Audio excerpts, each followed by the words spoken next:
everything should be looked at through the lens of engineering and efficiency. But with the premium, the lead metric is human well-being. So that needs to be a value that's inherent in the system. That's what it's for. It's for that.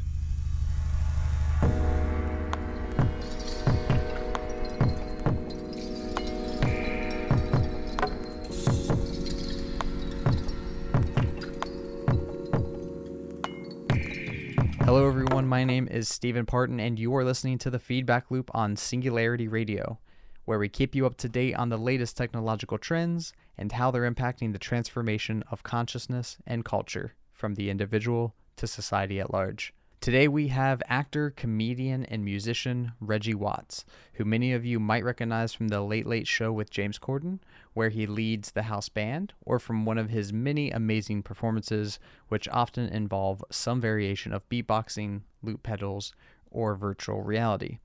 Now, like many of the truly funny comedians in the world, Reggie has a keen intellect and curiosity, which he often turns towards his interest in technology and society.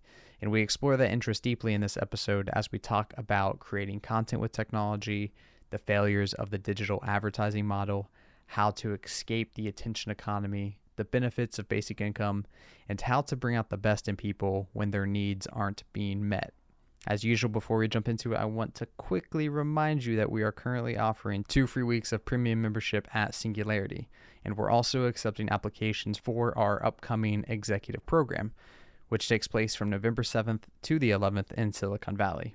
You can check out the episode description for links to both of those if either would be something that you are interested in exploring farther. Now, with that out of the way, let's get to the real reason you're here. Everyone, please welcome to the Feedback Loop, the hilarious and talented Reggie Watts.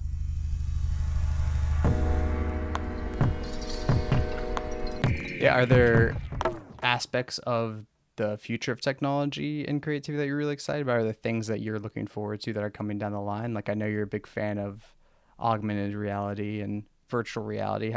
What are some of the experiments that you've been doing with that? Well, it's funny. I dip in when there's something new to experience the technology, the user interface, so forth. Generally speaking, nothing's really blown me away like 100%, but we're getting there. We're slowly working our way up. Someday we'll have, at least in the VR space, we'll have a piece of hardware that is standalone, that's able to stream, maybe up to 8K, at least 4K per eye, or maybe even more for eye, with foveated rendering and and all of these inside out tracking that's really good, also mouth tracking, all the stuff that has a pretty decent battery life, and you can just throw it on and it's ready to go, and it's not a stupid Oculus Quest. So it's just please enter your Facebook account. It's you know what, fuck off. I'm not giving you my Facebook account so you can throw ads in there. We just need a hardcore standalone piece of gear. You just throw it on. There's a store or 2 stores you can choose from to get your experiences, and you're just ready to go. And right now we're not quite there. So I am excited about the prospect, because VR is picking up. That's the good. And as much as I hate Oculus, they are making it very popular. But someone hopefully is going to swoop in and go this is how you do VR. Thank you, finally. So augmented reality, obviously, Apple's got their system that's going to come out at some point. That's going to be very exciting. People are going to hack the crap out of that, I'm sure. But they're not quite robust enough for me to say that this is a useful part of my life that I can just, I've got an idea, I'm just gonna throw on my headset. I'm not quite there yet. It's more okay, let's make sure I've updated all the firmware. Okay, that's good. I'm having a little bit of trouble. That's right, I'm supposed to start the headset before I open this program. There's just a lot of engineering stuff. Yeah. The controllers aren't responding. Low batteries. Okay, whatever. So it's not quite as fast. It's beautiful once you're in there, of course, but it's not quite a zone where I'm like, I can't wait to make something, and then I think of VR. I don't really think of that. I think of VR as more like an experience. You design an experience, you put people in the headset, and they experience something. So it's more like a production Hmm. intensive thing at this point. Are you excited about that move to the digital space of entertainment? Like, there's a lot of like pros and cons and gives and takes whenever you adopt a new technology. Do you feel Yeah. like the pros outweigh the negatives in that sense? I think so too. I mean, we're only limited by our imagination. It's really uh, as prices come down for developing technologies and as standards increase, standardization increases, ubiquity. So there's just like kind of more of a couple solid standards for transmission, whether it's like wireless, like high bandwidth, video, audio, whatever, multimedia pass through to a headset. Those types of things will like help hugely because right now it's like, well, I've got this, but this is enterprise. Oh, it's for enterprise. It's not really made for users. This prosumer, well, this is like a kind of low tech. Okay, low tech, prosumer, enterprise. It's all over the place, and it's hard to verify or it's hard to understand who it's for all the time Hmm. necessarily. But I think that moving in the digital space where you can just walk into a room and you're already tracked and maybe there's rear projection walls or whatever or just front projected walls and you can interact immediately in a digital space but you're just using your organic sensors to look around you and engage in a space without wearing any gear. That possibly may happen. I think once we're able to naturalistically just jump into something and go, I think you're going to see some pretty amazing stuff, especially for performers. I want to be. I was doing Altspace VR shows back in the day, and I remember like wearing the perception neuron, version one perception neuron suit, which is like a motion tracking suit, and like doing the T pose and calibration, all that stuff. And then I had that on. Then I had the VR rig on, and I had the controllers. But then I had my music gear in front of me, and then there was like a proximity pass through. So as I got close to my gear, I could see the outline of all my gear, and I had to let go of the joysticks, so they're just dangling around my wrist. So the puppet or the avatar that I'm puppeting, the hands start dangling like this, and then I'm grabbing a microphone and singing with a microphone that has a dangly hand, but I'm like performing, and I kind of see the outline of what I'm. It's very crude, and I thought it was kind of hilarious. Yeah, I love it. And there's like a team of 8 people there, like making sure things are running smoothly, so I do like the technical nature of it back then. But I think for the future going forward, if you want to perform in VR for people, if it's a live stream or something like that, you need something that's a little bit more naturalistic and easy to just jump into. And that's coming down the road. Someone's going to crack it at some point. What was that like doing comedy in VR? Like without the audience, the ambiance, the laughter, like being right there in your face, being able to read people's facial expressions. Well, I mean, you do get a little bit of feedback and like the little bubbling, like emoticon stuff. I don't really mind it. Like I don't necessarily need to hear an audience. If I know an audience is there, um, I can kind of feel like if something's working or not. Like I don't necessarily need the laughs to know, um, because it's also just the format. That's just how it is. So you just either you adapt or you don't do it. But for me, I had a great time jumping in and doing comedy. The first time I tried it was at Jash Fest in the desert, the only one that ever happened. But Altspace was set up. They had like a little tent, and they're like, "Hey, you want to do comedy in Vienna?" I was like, "Yeah," and I just like put on the rig and like went in, and immediately was like, "Oh, this is the shit. This is what I want to be doing." Um, and yeah, and I have had a good time. I've done a mini shows for Altspace and one show for Sansar as well. But I'd have to say I enjoy Altspace. I just wish that the interface was a little bit easier to use. But they're working on it. They're doing a great job. Yeah, is that a medium you're still into playing right now, or are you kind of waiting till it does make that upgrade to the next tier? Well, I've been talking. I had a meeting with Altspace in Altspace, and they showed me some new things they're working on, and their avatars look really good. They're really doing a great job at making their eyes look like they're looking at you. The Mm. expressions are really naturalistic. They're still very cartoony, but very expressive.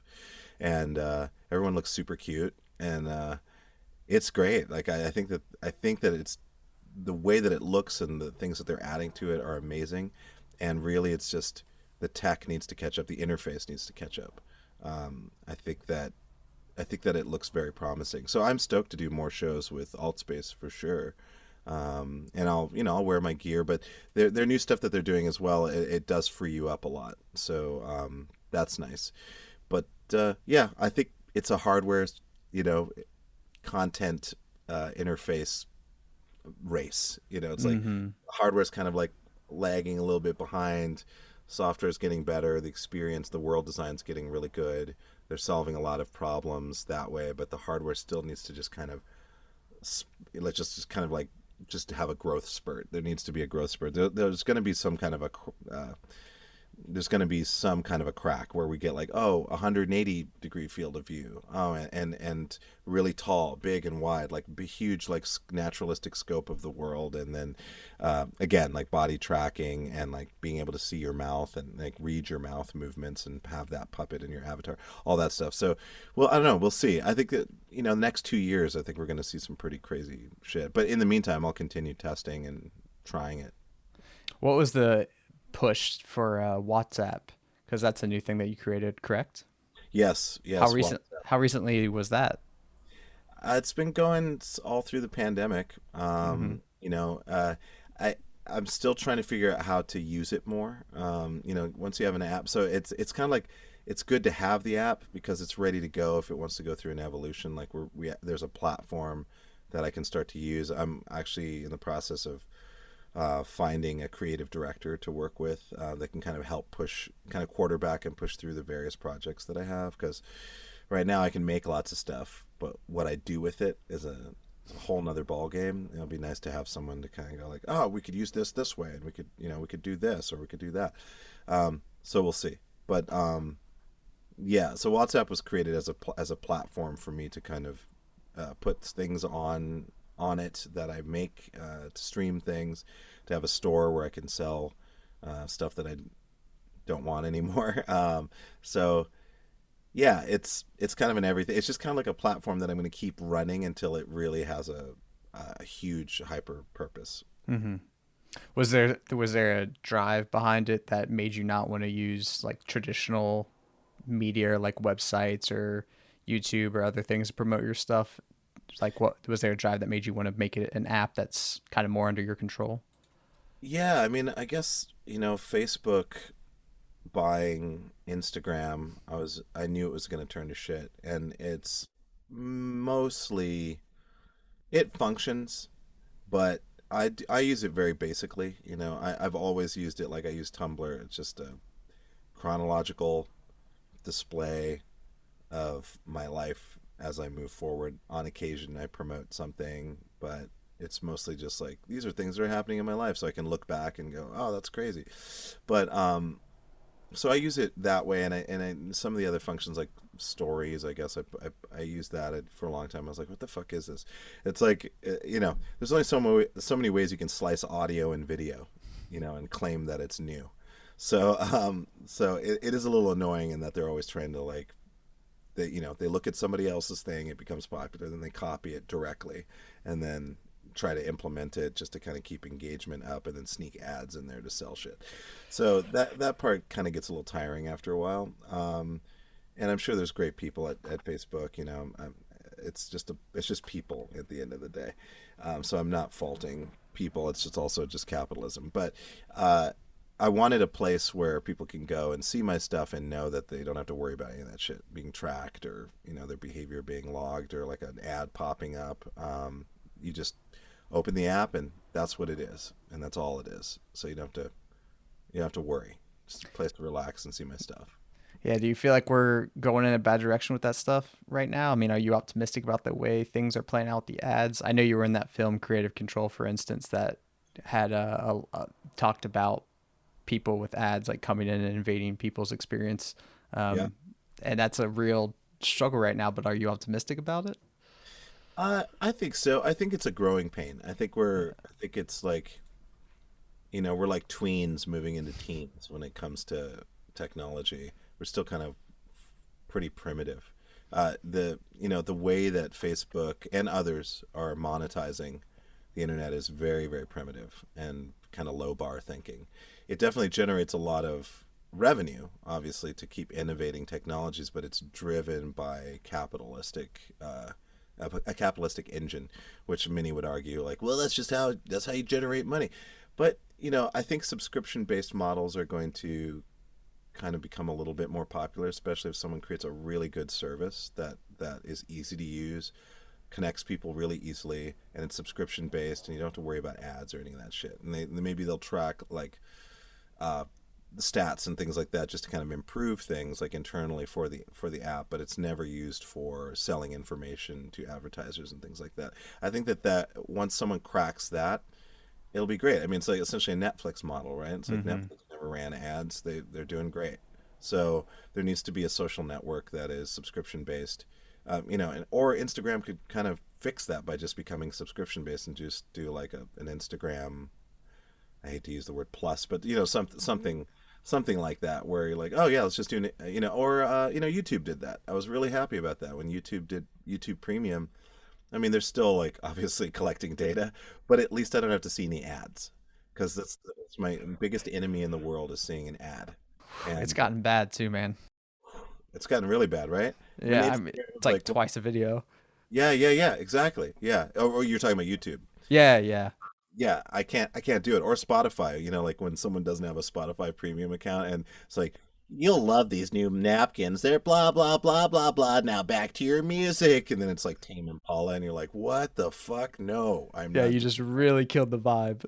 I'm not doing that shit. I can't do it. So I think safe space social networking is going to be a huge deal, I hope, or at least or a small deal for people that care.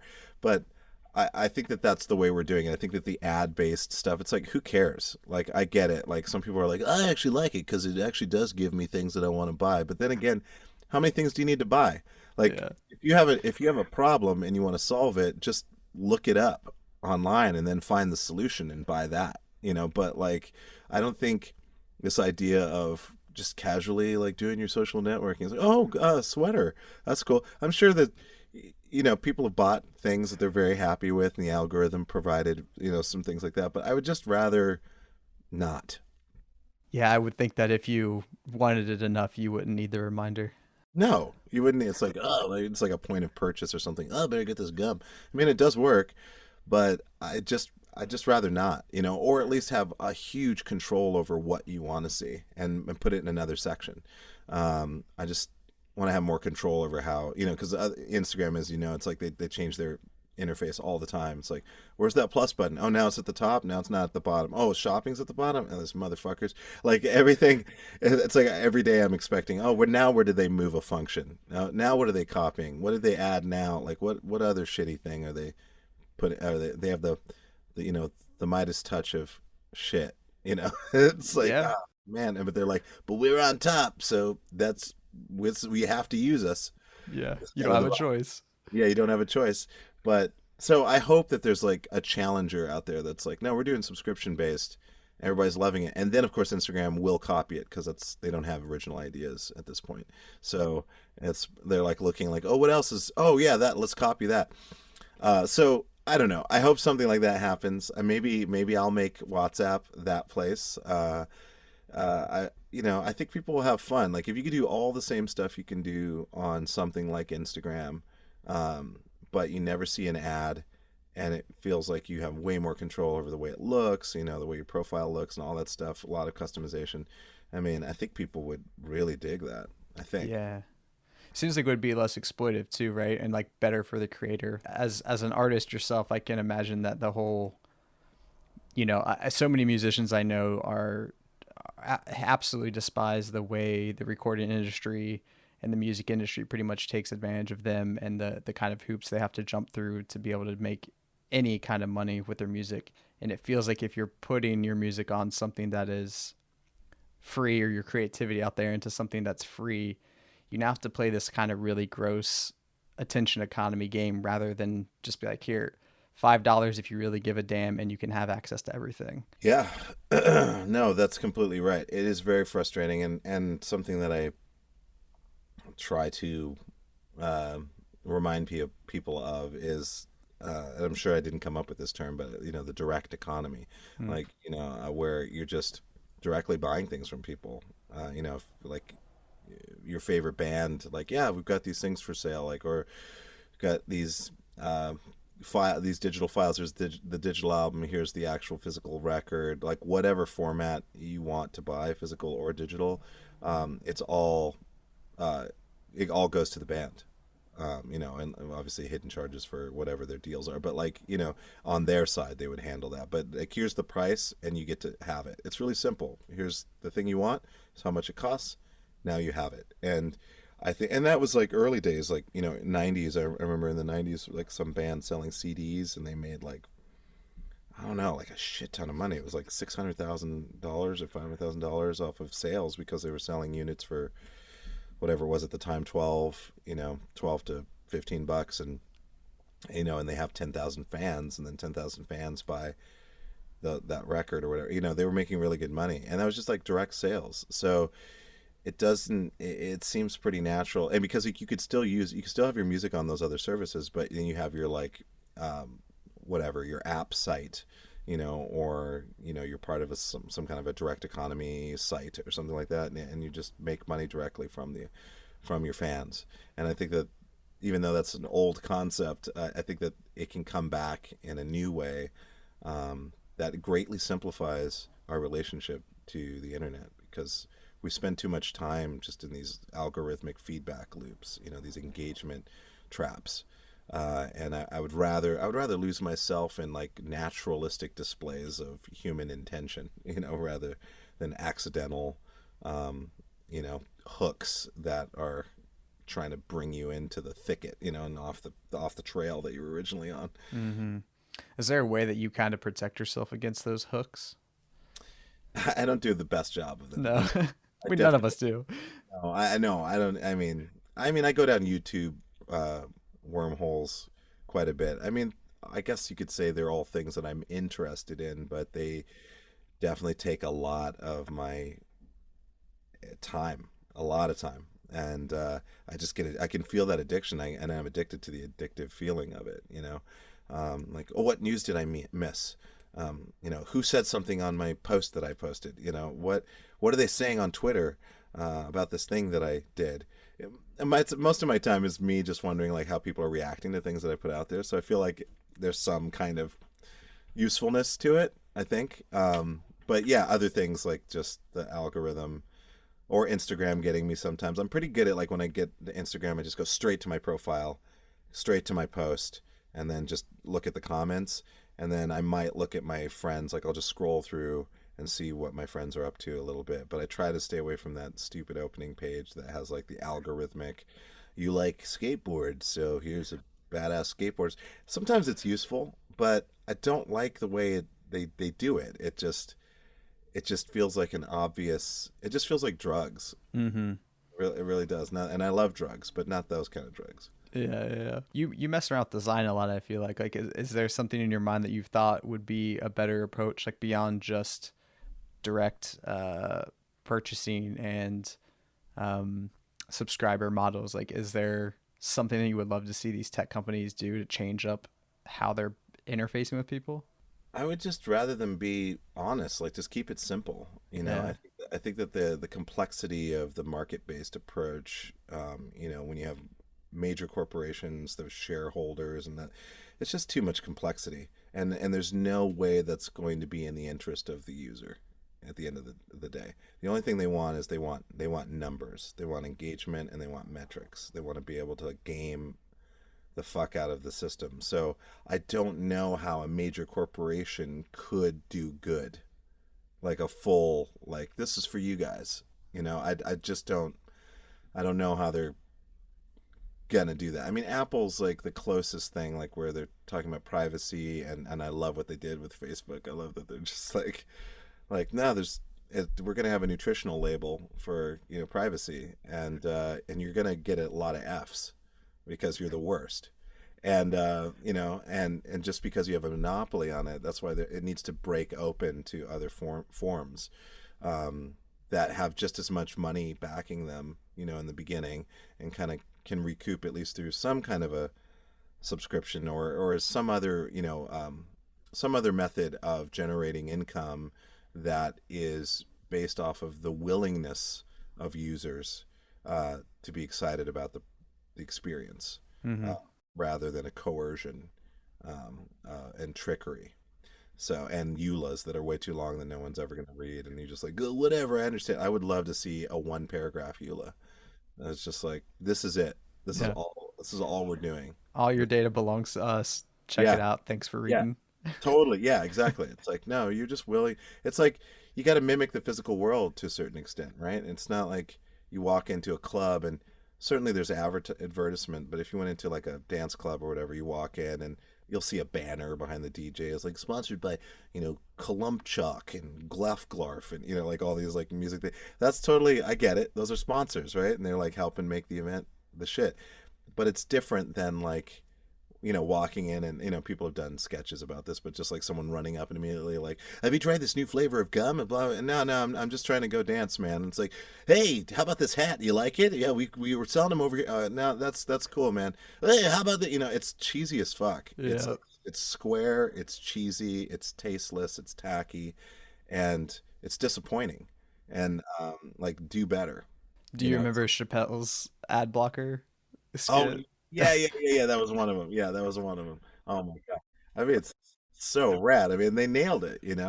But like, but the thing that sucks is like when that's all you got, when all you have is TikTok, Twitter, Instagram, and whatever else I'm missing. Um, that's all you got. Yeah. It's like it's crazy that that's all we have. And I know that probably some people out there are like, well, there's actually, a few other things. I don't know of them, and I don't spend my time necessarily scouring for like new stuff, but uh, I, it's funny. It's just funny that that's all we got. It's like we're choice poor, Mm-hmm. you know? I feel like so many creatives and technologists I'm talking to right now are like pining for that Douglas Rushkoff early 90s like open cyber world experience that we all thought was going to come and never came because all the corporations just moved in. Yeah. They built their own layer on top. They're like, this, Yeah. this is our world. And you're like, actually, it's not. We just think it is. There are people working on Web3, right now, and decentralization is a big element to it, and encryption is privacy is a huge deal. I think there'll be someone will figure out a way to make that very easy to navigate. Um, and I've definitely experienced a little bit of Web3, and it's great. It's super cool. I love the interactivity of it. It definitely is not as well funded as like these other corporations have, but I think with the goodwill of engineers and programmers and coders, something can be generated. Someone can bring something together to create a unified, decentralized platform that people can connect however they want to connect. So I think that may happen. I think people will just get fed up with it's an inferior product right now. Mm-hmm. Like all of our products that we use to interact with the internet, people forget that they think that is the internet. It's not the internet. That's just a layer on top of the infrastructure that someone's using. They're just building a city on top of it, but there's a city underneath that city, and there's a city on top of that city, and there's cities yet to be built. So to think of it in that way is important because we need to be looking for other options. It's like they're doing like a sliver of the potential of the internet, like Instagram and all of that stuff. It's like such a tiny. It's like using 2 horsepower out of a 2,000 horsepower motor. Like they're using 2% of that potential. How do you feel about things like basic income in terms of like switching up the market forces? Do Oh, you I like love that? I Yeah. love that. Universal basic income is great. It makes sense. Like, I mean, essentially, everything should be looked at through the lens of engineering and efficiency. But with the premium, the lead lead metric is human well-being.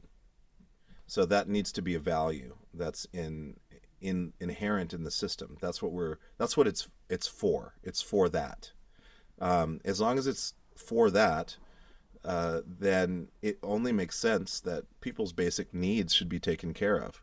What people do with that income, if they want to blow it, or if they want to like invest it wisely, or they just want to use it, that's up to them. They can, people can still fuck up, but at least they're given the opportunity to at least play on a beginning level field that provides housing, water, food. You can pay your rent, those types of things. That makes sense to me, and that only makes for a more efficient society. Then the less that people are struggling, the more that they can use their brain power for things that are going to advance us as a human race, and people can actually take the time. When people complain about like environmental issues or social justice issues, we environmentalists and social justice people definitely go too far. They like go so far that they end up turning off the people that they want to turn on, which isn't good. Their intentions are great, but they go too far, too extreme, too militant. And I understand the exuberance of youth and all of that, but it doesn't work. It just, you're just like it's just an echo chamber. Like you're like, yeah, you guys feel this way, yeah, I feel this way. It's like, yeah, those guys suck, yeah, those guys suck. And then the other people are like, you guys think that we suck and we think that you suck. It's like, well, that's not doing anybody any good. So I think when you kind of equalize the playing field, when people are in less of a survival state, then things start to get interesting. People can kind of mellow out from their extreme positions and be looking for more compromises and realize that we all are looking for solutions for the same things. And when we're in a survival state, then people can move in and take advantage of that state. Oh, you're frustrated? Yeah, you should be frustrated. These fuckers over here are blah, blah, blah, blah, blah. Socialists, woke, whatever, all, like all the terms that I hear, and I'm like, what the fuck are you talking about? This has nothing to do with making these people's lives better. You're just Yeah. preying off of their frustration. That's like, and if they knew that, they would be so embarrassed and they would be so pissed at you right now. So that's the only game you have is just division. Hmm. And so there's a bunch of parasites that are feeding off of disparity and gaming it. And so I think anything that seeks to get rid of these inequities, these basic inequities, I'm all the way for it, and it has nothing to do with socialism or any of that. It's just a pragmatic solution. That's Yeah. that's how I look at it. It's not loaded. It's not political. It's just human. I agree 100%. I mean, I think that's one of the things we're missing with a lot of the conversations culturally and technologically is so much of the behavior that we're not liking from people in terms of getting caught up in those traps in the attention economy of wanting to just swipe your phone for hours on end, of hating the other even though Mm-hmm. you're engaging in behavior that's just like them. A lot of that feels like the result of just honestly having your needs not met. Yes, 100%. 100%. I mean, it's like the parable of the lion and the witch in the wardrobe. No, the lion, with the thorn in its paw or whatever. Which one is this? And he's got like the worst attitude. He's like turning on everybody and like attacking everybody. And then like this little tiny animal realizes that it's got a thorn in its paw and removes the thorn. And then the lion is like, oh, thanks. And that's kind of what it is. It's like people, if they don't have their needs met and they're dissatisfied with their lives, and they have people preying on that dissatisfaction and amplifying all the negative factors and creating an addiction out of that frustration loop. What do you expect? Yeah. Someone's gonna, someone has a gun. Someone's gonna get fed up and they're gonna ram their car into a bunch of people, or they're gonna hurl epithets at people passing on the street, or they're going to create whatever, all the things that we know that happen that have nothing to do with a person being an asshole. I don't think people are inherently assholes.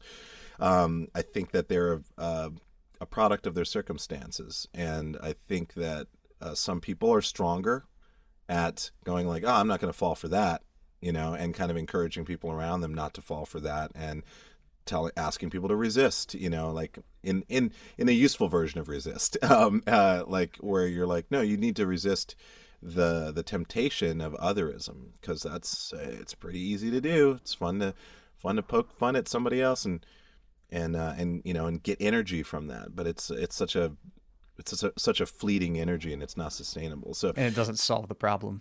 not at all. No, not at all. I mean, that's why, I always say, there was a jam that I did with Mark Rebier and Flying Lotus, and one of the songs we did, I kept repeating the phrase solution-based mind state. And and that's kind of the thing. It's like I believe, like, ultimately people want to solve problems. Hmm. It doesn't matter. You could be a gun-loving, Second Amendment, freedom, whatever, head, and then there's like some ultra liberal, very social minded person, and they're on a roadside. They both see a truck, and it's like off the road, and there's people stranded, and both of them get out of their cars, and they're like, how can I help? Oh, can you help? I say, yeah, we need to leverage this. Oh, how do I, oh, you know what? I got a winch. She's like, oh, look at winch. What do you got? When people are come together to solve problems, it's like all that shit just goes away. It's because it's not worth anything. There's no value to any of that mind state. It's just junk food. It's a bunch of Hershey's Kisses and like Werther's Original. It's like just empty out the bowl, and eat something nutritious. Like that's. I think people are just problem solvers and dreamers and aspirational. I think that's what we are at our base state, and we get fooled into being in other ways. Yeah, I mean, and if you can't access those aspirations, then you need to find meaning in some other way. And if the only avenue left to you is tribalism or Hmm. hatred or some sense of animosity, and you have cultural narratives and technologies that are uh, exacerbating that, Yes. it's going to be really hard to resist it. Oh my gosh. And the thing that sucks about it is it's all, at least in my theory, is that it's based off of biology. Yep. We have there is a biological imperative to protect our tribe, our family. These are our units that are important to us, and we need to survive. And the biology wants us to reproduce and whatever. It's like that's kind of like but then you add on top of it consciousness and awareness, and then you get into a crazy mess of trouble because now we have this ability to choose what we'd like, how we'd like to be, who we'd like to be, how we'd like things to function, what the world should be like, and so forth. And some people are for the greater good, and they see like, oh, this is important to find connection in other beings, and even beings that seem really hostile. Hmm. Uh, we need to figure out a way to connect with them. We need to protect ourselves in the meantime, but we should be working on a way to communicate with them and connect with them to show our commonalities. And that's like the greater part of awareness. The other side of it, of course, is taking advantage of a situation, and which again is biological. It's like, oh, I found a food source. I'm gonna hoard it, and I'm gonna not tell anybody about it. And I'm gonna tell them a giant monster lives in the forest that keeps killing people, Hmm. and to keep people away from that food source. Which again is like, it's still kind of neutral ish because it's a survival tactic, right? It's like, everyone's starving. We found a food source. Instead of like, how can we divvy up this food so that instead it's just like, just let's keep it all for my family. So there's a lot of biology involved, and it's hard to access the higher mind. But like we were just saying, the easiest way is to alleviate as many inequities as possible. There's plenty of food in the world for everybody. There's plenty of water for everybody in the world. There's plenty of energy to be created smartly, all over the world. There's no reason why we can't be more kind to nature and the animals around us. It really does make people feel good, and people will double down on their like, I'm a hunter and I blah blah blah, with that kind of attitude, as opposed to like, oh, I hunt for food, which is like completely neutral. I'm like not against people hunting per se, but the attitude behind and the nonchalance of destruction is a problem because it's a reaction to people um, being against it, and then people saying you got to double down on that in order to be a man or a Hmm. an apex predator or whatever it is, and so everything's just extreme, I guess. But if you do solve those inequities, man, all those kids that are like super starving somewhere, imagine if all those kids had food to be able to have the energy to think and to dream and to work collaboratively, and people are sharing their ideas. I mean, every problem could be solved. I mean, we Yeah. right now we have a waste of brain resources. Like Huge we use waste. barely any of it. It's crazy. That's one of the reasons I'm a techno optimist, man, is because I feel like if you could use technology to do something like a resource based economy or to do something complex like basic income and to help manage that huge scale of a project, then you can say, hey, look, here's your food, here's your shelter, and here's your belonging. Everybody accepts you. We're taking care of you. And then immediately you lose that whole sense of like they're going to take my job, so I need to fight for a bigger job. I need to go online so and become famous and make these like certain kinds of TikToks and be this certain kind of person for people so that they'll follow me so I can become an influencer. Like you can get rid of all that motivation and that person can just wake up and be like, how can I be the most badass version of myself today? And then give that to the world. Yeah. Ugh, man. Yeah. I 100% agree with you. Yeah. Techno-optimism. Yeah.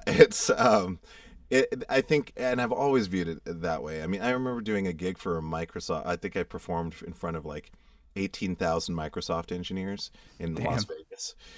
Some like, internal, kind of, I think it was some maybe Azure. It was like an Azure cloud thing. Anyways, Were they lively? Were they a lively bunch? they, you know, they're they're engineers. They're just engineering around. They all have their railroad hats on.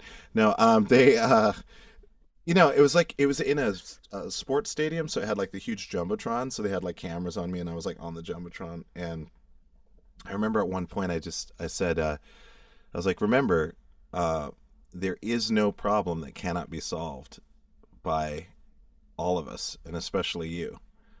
Engineering mindset is kind of like, to me, is my favorite mindset because all it is problem solving. That's all engineering is. Yeah. What's the challenge? What do we want to achieve? How do we achieve it? What's the best way to achieve? Oh, it's like collectively decide on what iteration. Oh, this isn't quite working, but we do keep this from this last iteration. We'll iterate again.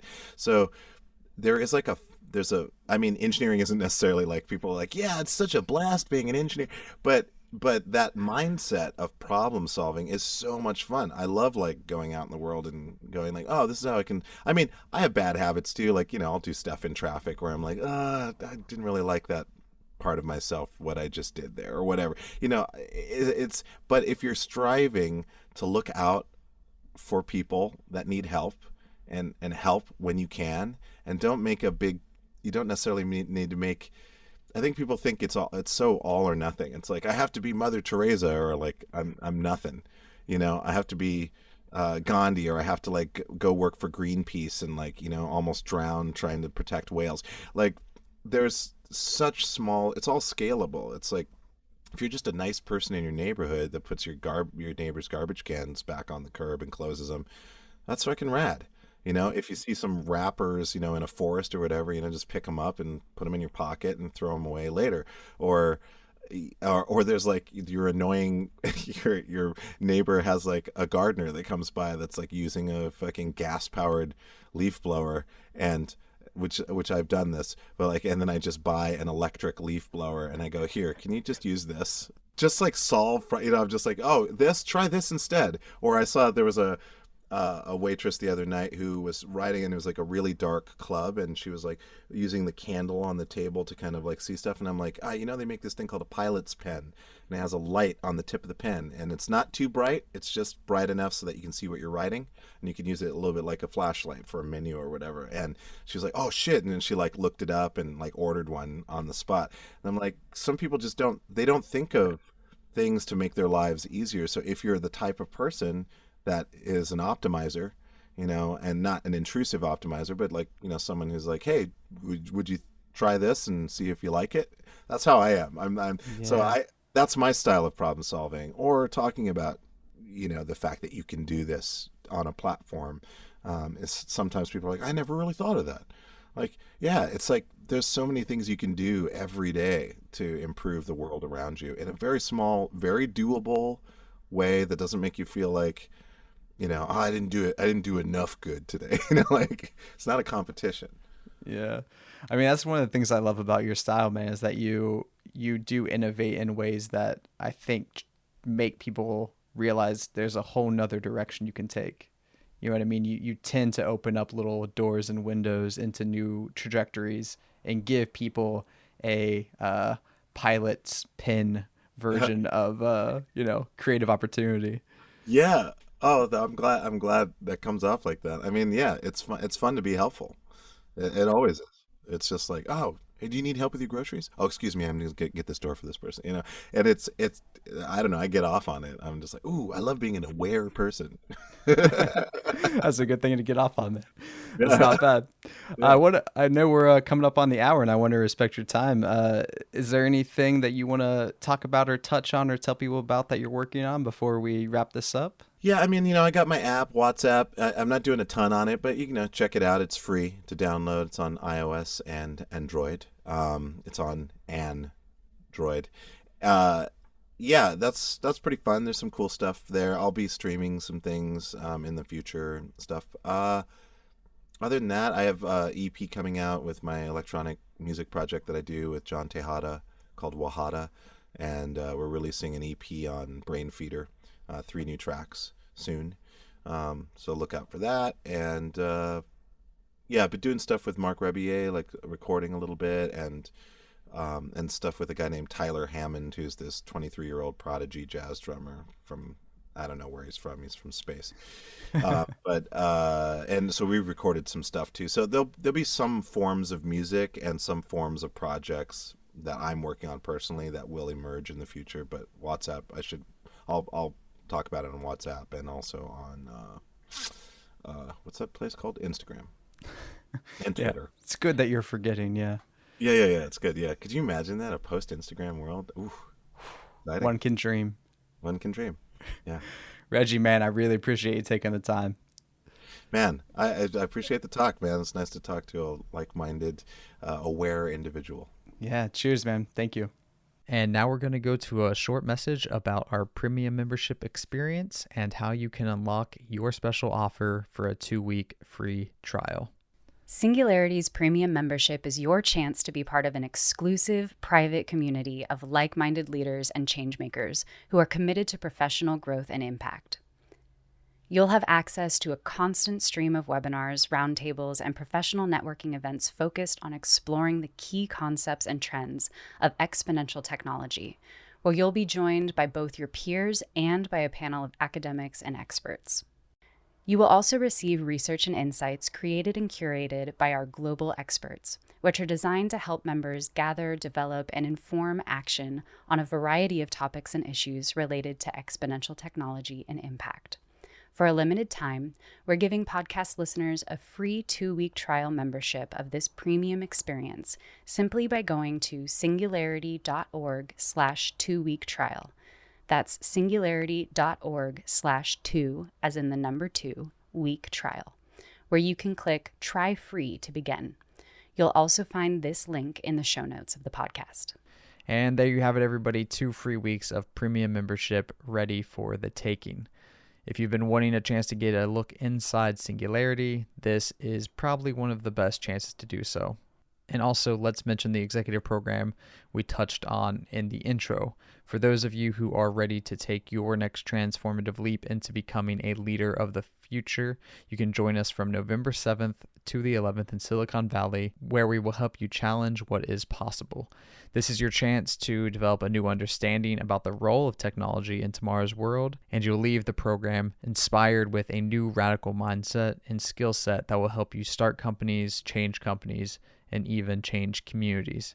You can learn more about this by visiting su.org/EP2021, where you will be able to apply. Both the links for the 2-week free trial and the executive program are in the show notes, so be sure to check those out. Otherwise, thank you everybody for listening.